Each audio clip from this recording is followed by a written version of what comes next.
તો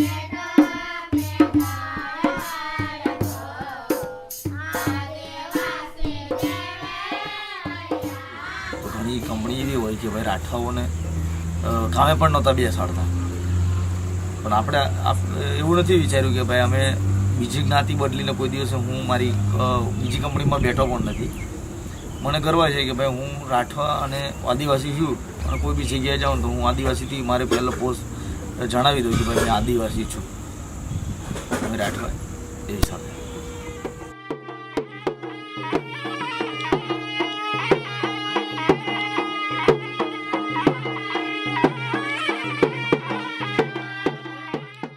Adivasis are the only communities in India who have multiple identities, and the very term Rathwa, it is not very old. It is named by the government agencies. Otherwise, Rathwa is not the cultural identity. The area which has lot of forest is considered the Rath area, and people living in that area, they call them Rathwas.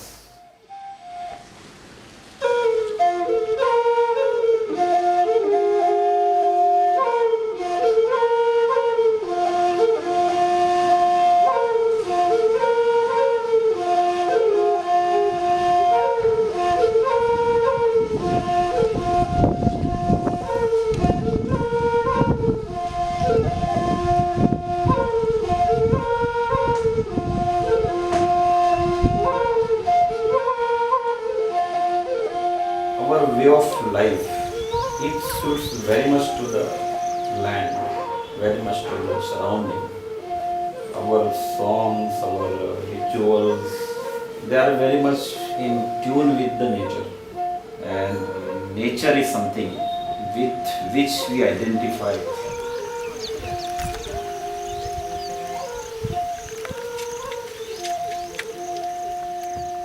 We do not believe in any individual gods and goddesses, and being Adivasis, we do not require to think about any institutional religions like Hindu, Muslim, Christians. So we don't have any institutions. In fact, we do not even worship the nature. We live with nature. And not to believe in any institution and being free people, that is Adivasi identity. હવે કેમ કે ચમાવું પડે તો આવું ખેતી કરીએ, ઉનાળો થાય તો પછી મજૂરી જવું પડે, આવું મહેનત કરીને ખાવું પડે. હવે જરાક ટુકડી જમીન આવી રહી તેમાં મહેનત ને કરીને ઢોરા હારવું એ નીંદીને ગૂંદીને આવું કચરું હાલવાનું, પછી જમીન પર નીંદવાનું, એમ પછી એ કરીએ, પછી આ નહીં હોય તો ખાતર બી નાખીએ. અહીં અમે મારા ખેરથી ને મેં ને છોકરા કેટલા છોકરા ચાર કોકો કરે છે? એ બધા ભણવા જાય ને ઘેર મજૂરી કોઈ જાય? મજૂરી જાય, નવરા થાય તો અમને ઘેરનું કામ કરવાનું, ખેતરનું કરવાનું. અમને ઘણા શહેરના લોકો એવું વિચારે કે આદિવાસી એટલે એ લોકો બહુ ખરાબ આવે, પણ એવું તો કાંઈ છે નથી. અમે અમારી જ્ઞાતિ અને જાતિ કોઈ દિવસે માનો કે છુપાવી નથી. જ્યારે અભ્યાસનો અભાવ હતો આદિવાસી સમાજમાં, ત્યારે કોઈ પેન્ટ પહેરીને આવે ગામમાં, ત્યારે એમને એવું લાગતું હતું કે આ માણસ બહુ મોટો છે, કાં તો અમારાથી વધારે સુધરેલો છે. એમનામ સંકોચ હતો, એમની સામે ખુલ્લેથી બોલવું નહીં, ખુલ્લી વાત નહીં કરવી, અને ટેકનિક નહીં એવી એમનામાં કે કઈ વસ્તુને શું કહેવાનું. જે અત્યારે થોડું શિક્ષણ આવવાથી, ઘણી બધી સંસ્થાઓ આવવાથી એ આ બધા જે સંકોચો અને લઘુતા જે ગ્રંથિ હતી એ હવે દૂર થઈ.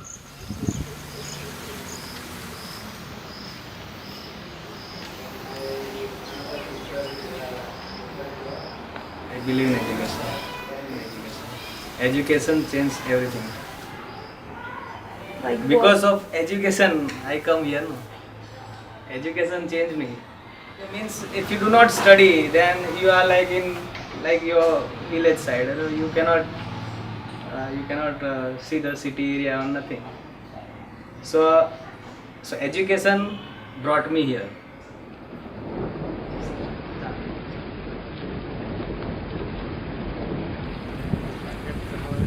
ઘેર ખેતી જ કરવાની પછી. હવે તો કંઈ કોઈ ભણ્યા નથી, કોઈ નથી. હવે તો ખેતી તો કરવું પડે. હા, ખેતી કરવી પડે. કે મારે સાધન નહીં, એના લુગડાનું ઠેકાણું નહીં, હાવડે મહેનત કરીને નાનો હતો ત્યારે. પછી સ્કૂલે આવા લુગડાના ઠેકાણા નહીં, પછી સ્કૂલે નહીં મૂક્યો. એને પૈસા જોવે સ્કૂલે જવાના, પછી લુગડા સારા પહેરવાના જોવે. તે ટાઈમે નહીં મળતેલું એટલે પછી ઉડાડ્યું.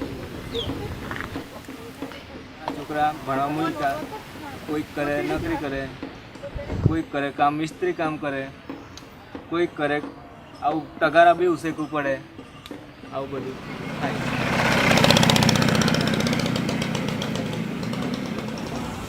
અત્યારે નોકરિયાત વર્ગ સારું અને ભણતર આવી ગયું. પહેલાં જે મજૂરીએ જવું પડતું, માનો કે મજૂરી કરીને જ ઘર પરિવાર ચલાવવું પડતું હતું, એવું અત્યારે નથી. અત્યારે શહેરમાં જઈને લોકો કમાય છે, પછી ઘણા લોકો નોકરી કરીને પણ કમાય છે, કોઈકના પોતાના પણ ધંધા તરીકે લોકો કમાય છે.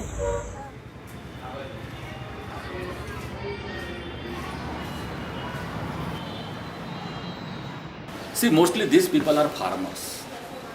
So after getting education, most of them are able to get good jobs. They have their own reservation quota in every department, government department. So easily they can get job. So it is quite natural that they migrate from their villages to cities. So they see the city life. So they just try to be one of them. Their economic position is already changed. Their lifestyle, their clothing, even their gods are changed now. See, from the beginning, I was in Don Bosco, so I had very much deep knowledge about Christianity. So I just believe Christianity and as well as our Rathod.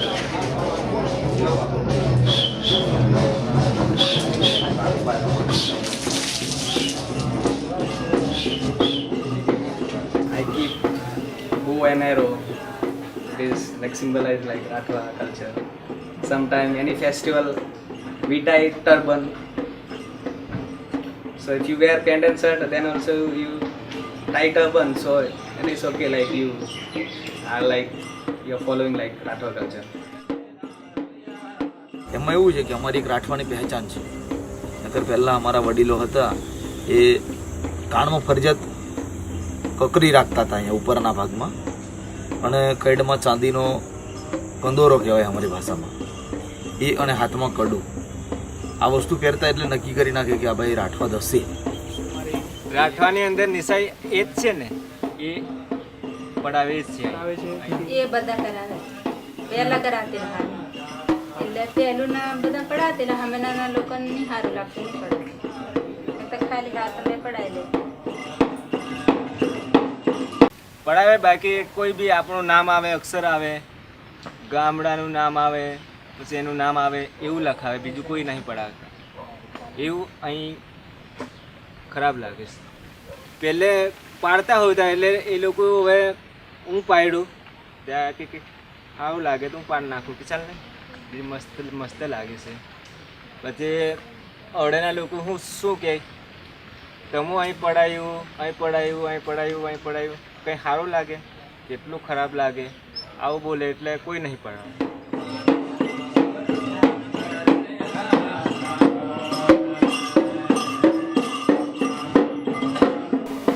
If you are Rathwa, then you should worship your devs, Devsthana. painting Pithora, that also. So they are the big one. They are big aspects like. If you observe the pictures, they are painted on 3 sides of the wall, and it is not considered as paintings. Baba Pithora is writings. So Baba Pithora has covered the society of that time, contemporary society. So it is the pictorial history, and it is also the celebration of the nature.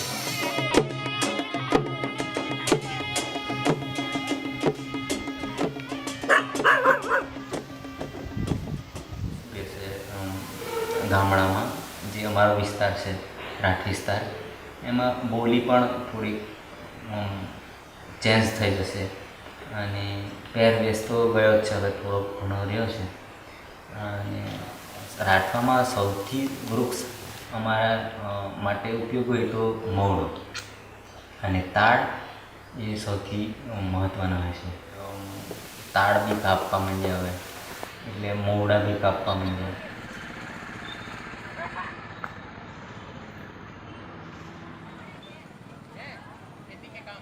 Bhagadism destroyed Rathwa culture.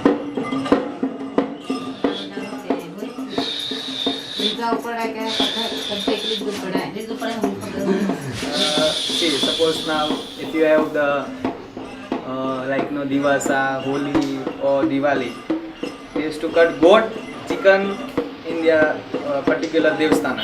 They used to cut. Now they are offering coconut. So offering coconut is not culture. No? વર્ષે કે 5 વર્ષે પાણવું કરવામાં આવે છે. પાણવું એટલે લોકોને બધાને જમાડે છે. જે રીતના ભગતો લોકો ભજન કરે છે એ રીતના જગત લોકો ખરા ને એ બધા પાણવું કરે અને બકરાને એવું તેવું મારે ને બધાને ખવડાવે. પહેલાં આદિવાસીઓ બધા ભુવાઓને માનતા હતા કે બીમાર થાય કે ઘરમાં કોઈ પ્રસંગ હોય, કોઈ પ્રશ્ન હોય ત્યારે ભુવાઓને જ બોલાવતા હતા અને ભુવાઓ પાસે કરાવતા હતા અને ભુવાઓ પાસે સારું પણ થઈ જતું હતું. પણ એ વસ્તુ કુદરતી અત્યારે નથી, એ લોકો પાસે છે, નથી એવું નથી, પણ પોતે માણસો કે પોતાની પરંપરા અને સંસ્કૃતિ ભૂલી ગયા છે ને એટલે ભુવાઓનું કામ નથી થતું. અત્યારે જગત ભગતનું ભરાઈ ગયું છે એટલે ભુવાઓને ઓછા પસંદ કરે છે ભગત લોકો. એટલે એ લોકો દારૂ, તાળી ને માંસ, મટન, મચ્છી ખાતા હોય એ લોકોને જગત કહે છે અહીંયા. અને જે લોકો એ બધું ના ખાય એને ભગત કહેવાય. ભગત થવાથી માણસ પહેલાં તો વ્યસન મુક્ત બને. બીજું જીવ હિંસા છે, માનો કે માંસાહારી હોય જે ભગત નથી હોતા અને માંસાહાર કરતા હોય એ લોકો જીવ હિંસા કરતા હોય, મરઘા કાપવા, બકરા કાપવા કે અન્ય જીવોની કતલ કરવી એ પર્યાવરણની રીતે જોઈએ તો ગુનો છે. અને કુદરતને ધર્મશાસ્ત્રો દેખાડેલા જે નિયમો છે આપણા આદિ સંસ્કૃતિના એ મુજબ પણ ગુનો પાપ છે. This institutionalized religion and people believing in them, they have come from outside and they came in group and they were believing in those gods and goddesses, and they had the books of laws. For example, all the institutions, for example, Hindus have Ramayans, Gitas, Christians have Bible, Muslims have Quran, and this Bible, Quran, Mahabharat, they are the books of laws, how they should live. So they came with this kind of groups, and institutions have natural tendency to spread, and they wanted our people to join them. So Bhagats, when you become Bhagats, you have to behave typically differently. And that typicality is your other identity. It is not nature. So you lose innocence. મારી પોતાની condition તો એવી છે, નહીં જગત નહીં ભગત એવી વાત છે. ઘણા અમારામાં એવું હોય છે કે માંસ મટણ ખાય કે પછી દારૂ પીવે એને જગત કહેવાય અને ના ખાય એને ભગત કહેવાય. પણ મારું તો એવી કન્ડિશનમાં છે કે ભાઈ મારા ઘરમાં હું ખાઉં યા ના ખાઉં પણ મારે જે મારા દેવસ્થાનનું કરવું પડે ને એ કરવું જ પડે છે. એટલે હું એવું બધું નથી રાખતો કે જગત ભગતનું હું પોતે નથી રાખતો, પણ એ વસ્તુ કરું છું એમ, જે પરંપરાથી કરતા આવ્યા ને એ કરીએ જ છીએ. If a young person in the family, he turns from Jagat to Bhagat, then he insists family members to join his own belief sect, etc. Because one literate person in the family is a center of culture in the family. Because he is educated, he knows more than other family members. So it's quite natural them to follow him.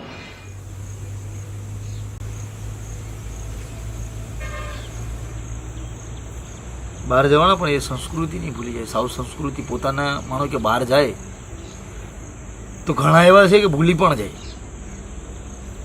પણ એ પોતાના મા બાપ ઉપર જાય. આપણી સંસ્કૃતિ આપણે પણ આપણા છોકરાઓને કહીએ તો એ સંસ્કૃતિ પ્રમાણે થાય.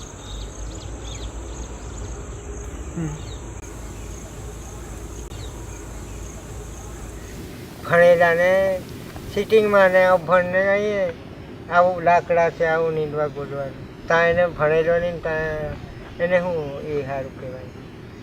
કોણ બોલાવે? માથે ટકારું તો એક વાર બોલાવે. Now my father passed away, so almost 20 days I was in village. So I become like free, in village, like having this whatever you call the alcohol and the whatever. So I was free So then when I came here, it feels like simply I come to here but I have to stay. So sometime if you leave village, then for few days you feel better to live in village. But once you settle in city, then for you difficult to go and live village.